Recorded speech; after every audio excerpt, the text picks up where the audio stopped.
Hey guys, how's it going today? So today we're going to talk about what I think is one of the best pieces of fiction I've ever written, one of the best rivalries ever written, and just an amazing story. I love this story so much. A lot of you guys have seen Arcane, and you thought the story was good. This is the best story they could use, I would say. Like, I just hope they don't ruin it. But this is just a fantastic story. I would say this is the best story that they've ever made. And this is the story of Azir and Xerath and Shurima. And I'll go ahead and I'll get into it. Thank you guys. Let me know what you think after this video.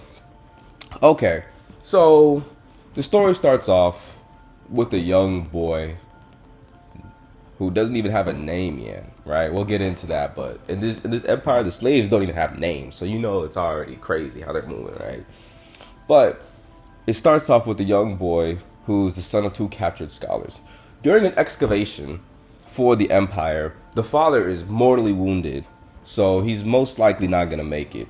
But during this time, his parents had been teaching him letters, teaching him so much that he was already a very well-spoken, intelligent young boy.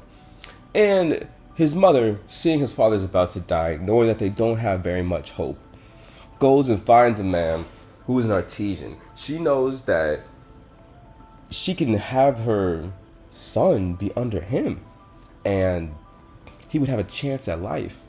She knows she has to give up her son, but she said, honestly, I'm going to put him first. Very respectable, honestly. So as she's doing this, the artisan is initially reluctant, but then seeing his innate knowledge, his ability to read letters, especially in a position like this, he's impressed and he ends up taking him in. So over time, the young boy proves to be a very intelligent young man, learning so much and just proving to be an overall great student. He will go to the Library of Naxos, grabbing books for his master, learning as much as he can, proving his intelligence, and during one such excursion, he meets the ill-favored son of the empire, Azir. And this friendship would go on to cause as a base catalyst for everything in the future of Shurima. So as these two are at the library, how they meet is a story of Xerath is walking past him and sees the young emperor struggling to write one of his, I guess, homework assignments. I'm not sure what you really call that back in the day, but something like that, right? And so Xerath sees this, and he knows that it's forbidden for a slave to speak to royalty. But he still goes and he helps him, putting his life on the line, risking injury. He still goes and helps him. Nah, that's crazy. Xerath was really like, you could tell he started off as a very kind-hearted soul. So that's why what happens to him is just so crazy in the end. And Azir, seeing this, is touched. And as time goes on, they can become better friends. They become closer, studying. They both have a love for knowledge. Xerath is helping him to learn all this time, and Xerath is getting a new window into life he would have never gotten before. It's a great friendship, and they become so close as brothers. However, something happens that is both tragic but an opportunity. The royal family ends up being attacked, right? An assassin comes and he does a full wipe, murders all the sons of the royal family. But while this is happening, Azir and Xerath are away from this main assassin. However, they're not clear yet, because while they're away, an assassin finds both Azir and Xerath. But Xerath, putting his life on the line for his brother, jumps on the attacker's back, stopping him from killing Azir. And this gives Azir the opportunity to go and plunge a knife into his heart. And after this, Azir knows that Xerath will never be free. He will still be a slave. But he still tells him, he makes him a promise that one day he will be free and they will be as brothers. Before this, a very important thing to mention is that the name Xerath was actually given to him by Azir. Azir was the one who granted him a name. Even it's illegal for slaves to have names. And the name Xerath means one who shares. But moving on. At this point, after they return from all this that happens, obviously the father does not care that a slave saved his life. He's not getting anything for that. But he makes him this promise. And what's crazy is that his own father looks at him and tells him and says, I wish it had been you that died, not my beloved sons. And the thing is, after this, the king goes on a murderous spree because, you know, you wiped out the whole royal family. Somebody has to die for this, right? So the world would face retribution for what had been done to the royal family. And now Azir going from no chance of the throne to a heartbeat away from royalty. He knows that now is the time for him to become more familiar with the political landscape.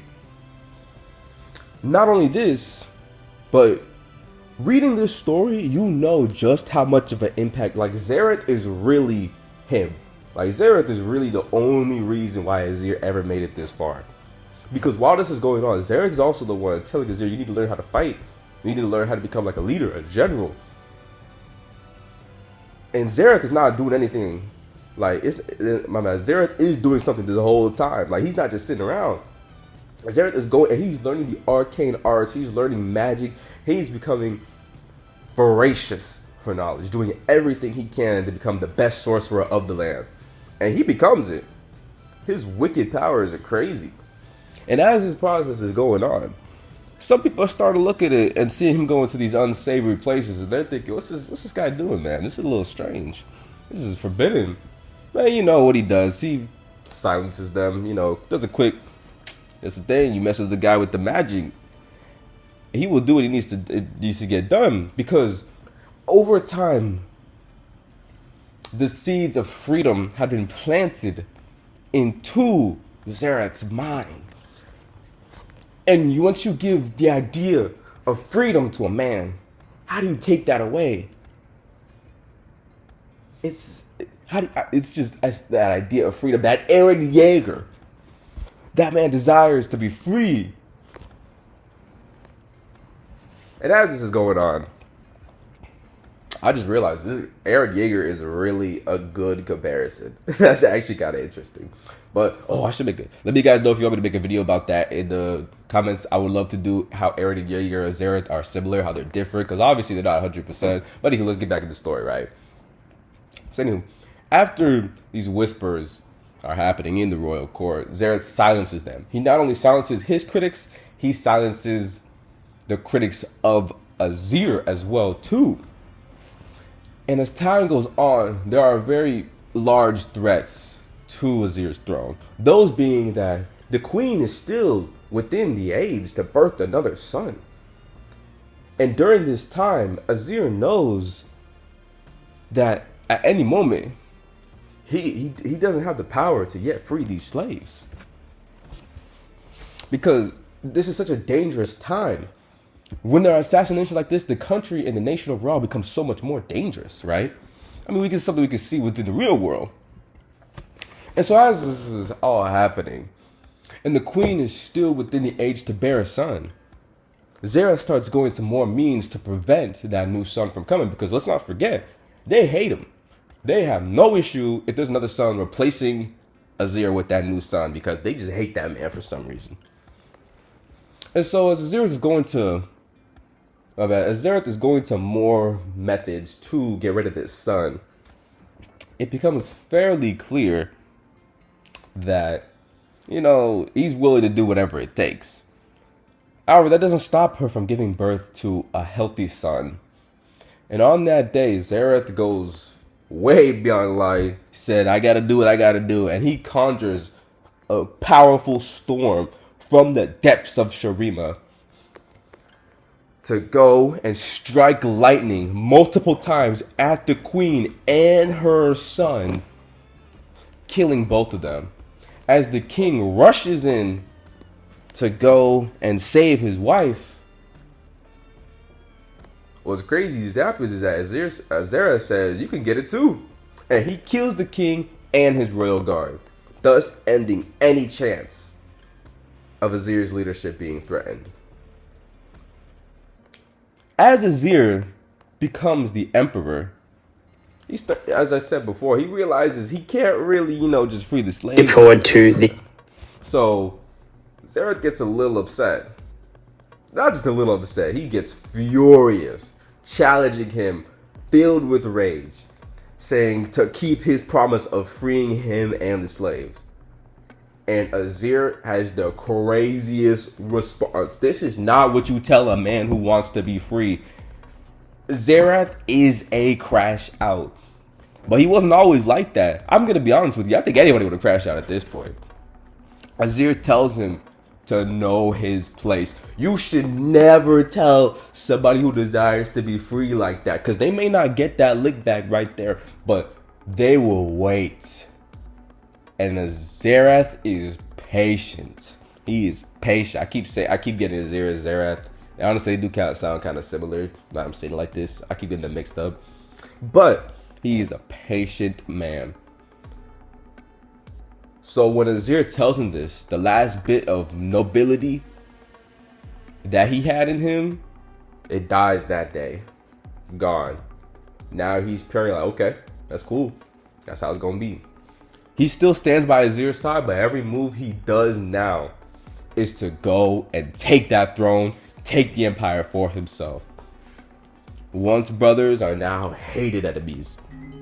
So as this process is going on, right, Azir is realizing that if he wanted to free these slaves, he would need ultimate power. A power that could not be questioned at all. And instead of working on freeing the slaves, he expands the empire, making Shriva a larger, more glorious nation. And obviously, Xerath is helping him with his own ulterior motives, but Xerath starts to whisper in his ear about, why don't you become an Ascended? Ascended is Renekton and Nasus. It's basically people who have been granted the ability of godhood, right? It also has like an animal motif associated with it usually. Like for example, Renekton is a crocodile, Nasus is a jackal, and Azir will later be a bird. Xerath's process wasn't really how it was supposed to be, so that's why his is different. But that's what's it called? I mean, that pretty much explains it right there. Since his process was different, I'm assuming that's why he doesn't have the animal motif assigned with him. But anywho, and also we'll get into how his ended up happening, but we'll stay here for now. So as he whispers this into his ear, Azir is like, that's a great idea. You're right, I deserve to be the emperor, because at this point he's become very cocky, he's become very confident, right? He's become very arrogant, which it's, you know what they say, power just reveals somebody, or maybe it corrupts absolutely. Who knows, right? My personal opinion, I think it does reveal who you are, but we'll see. Anywho, getting into it.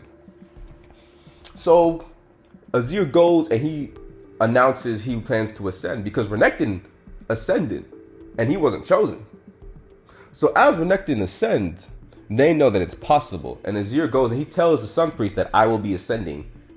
You guys are gonna have to do this for me. And they're sitting there and they're thinking, absolutely not, we're not doing this. So what does he do? Azir threatens them with pain and death. And they say, well, absolutely. That's a great idea. And so as this is happening, Xerath is plotting all the pieces so that he can steal that ascension, that throne for himself, using his knowledge of dark magics, dark sorceries, and just cunningness, just pure cunningness to take that for himself. And as the day comes for this ascension, everyone is there. There are tens of thousands of the soldiers of the Empire, all there to witness this glorious day of Shurima. Azir looks to Xerath and says, slaves are no longer under servitude. Today, you are my brother.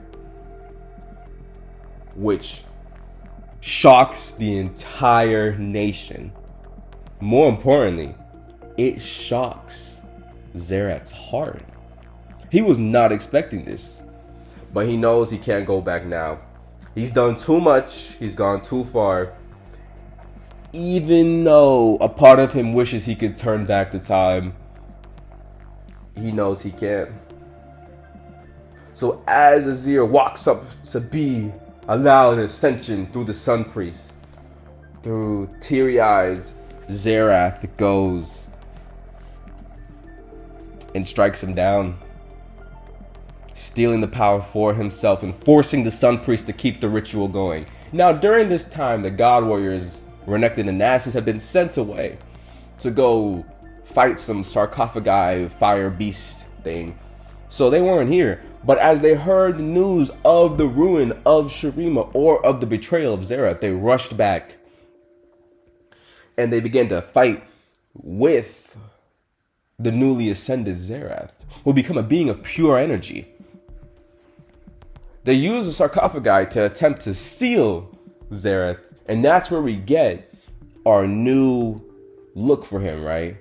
That's where we have the sarcophagi and the chains. I think it's a super cool look, honestly. I really like how they made that. It's like Electro from like Spider-Man, but like cooler, I would say, me personally. But as they're fighting him, the sarcophagi, which was a ancient relic used for sealing, didn't even work on him, because in life he was already a super powerful being. Now he was pretty much invincible, right? He was just on a whole nother level. And so as they're fighting with him, there is another area where they seek to seal him again, because they're matching him band for band, bar for bar, right? They seek to seal him away in a tomb that can only be unlocked by an emperor, by the bloodline of the emperor. So they managed to get him, drag him into the emperor, into the tomb. And as Renekton grabs him and holds him in there, he yells at his brother to lock the door. And the thing is, this tomb can never be opened unless it's by the bloodline of the emperor. And the last of the bloodline has just been wiped out. Azir and his whole family all just got killed. So Nasus knows that his brother will never be freed from this. And these Ascended, they live for, I believe they have immortality unless actually killed, right? So they live for a very long time. So he knows he is essentially submitting his brother to hell,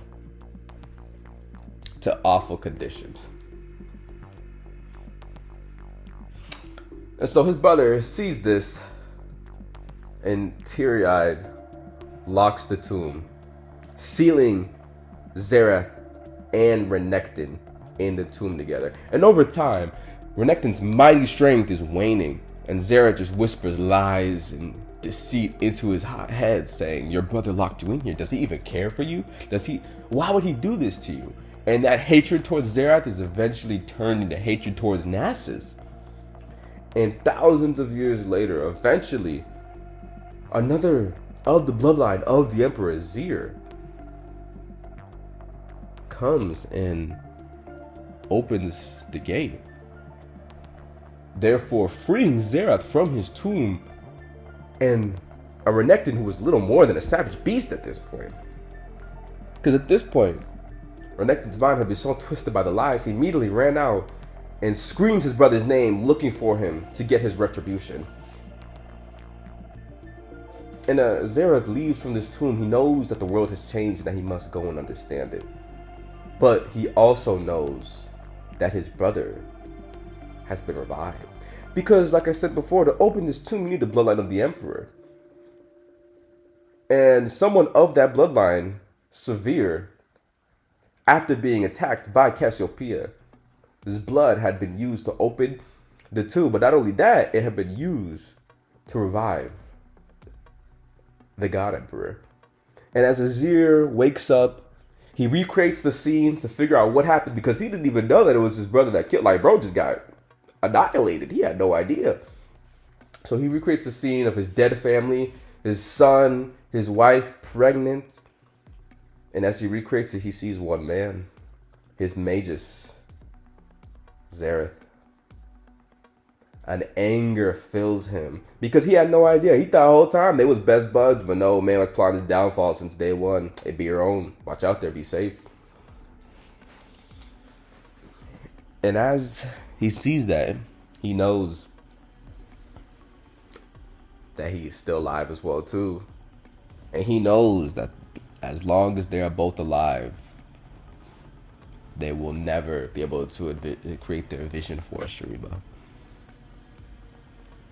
And as Xerath goes out to search for the heart of the desert, to go and regain his power and prepare for the battle versus Azir,